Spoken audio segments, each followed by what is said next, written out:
first come on site to a scaffold, obviously we need to know if it's a design scaffold or whether it's a compliant scaffold. If it's a design, we need the design to inspect the scaffold. Okay. Once we've assessed that, then we will then walk to the scaffold. We'll look at the foundations, the ground conditions. So ideally, there should be a base plate underneath the standard, but we can go on solid concrete or we can go on to steel. We would then look at the structure itself and we'd need to know what duty rating it would take. That would be governed by our standard spacings. This is measurement from standard to standard, centre to centre.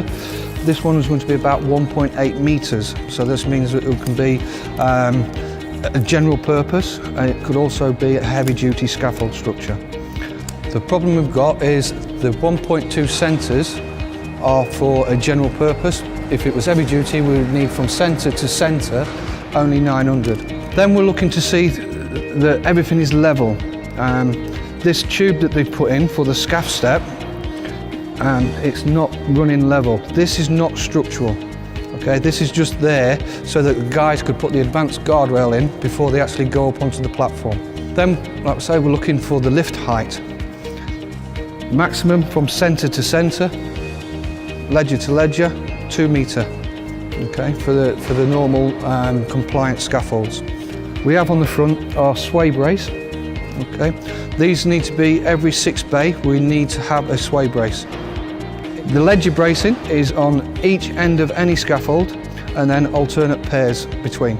On this ledger brace, we've got a single fittings. Okay, this ledger brace should either be connected to the ledger with a load-bearing coupler, a double, or to the standard with a swivel coupler like there. On a scaffold, we've got a node point, which is the strongest part of our scaffold. So you've got your standard, you've got your ledger, and then you've got your main transom. The main transom needs to be within 300 of the node point, and so does the bracing. So this brace, as we can see, is too far away from the node point. We need to check fittings as well. This is a main transom. It's been fitted incorrectly. This is a swivel coupler. Swivel couplers are for any angle. The normal double coupler is for a 90-degree angle. So once we've established that, we need to be checking as well that all the fittings are tightened correctly. So as you can see, this is a loose fitting. So again, we'd need to make sure that all fittings are correctly tightened. Then we would need to be looking at the access. As you can see, bad housekeeping with the fittings and everything on the floor, so trip hazard when people walk down the ladder. Then we will check, can we get up safely? Ideally, we need to be fastened at the top and also a tie tube through the bottom and again lashed to the tube. We can use rope or we can use special ladder clamps, but we're also looking for the height and the gaps for the guardrails.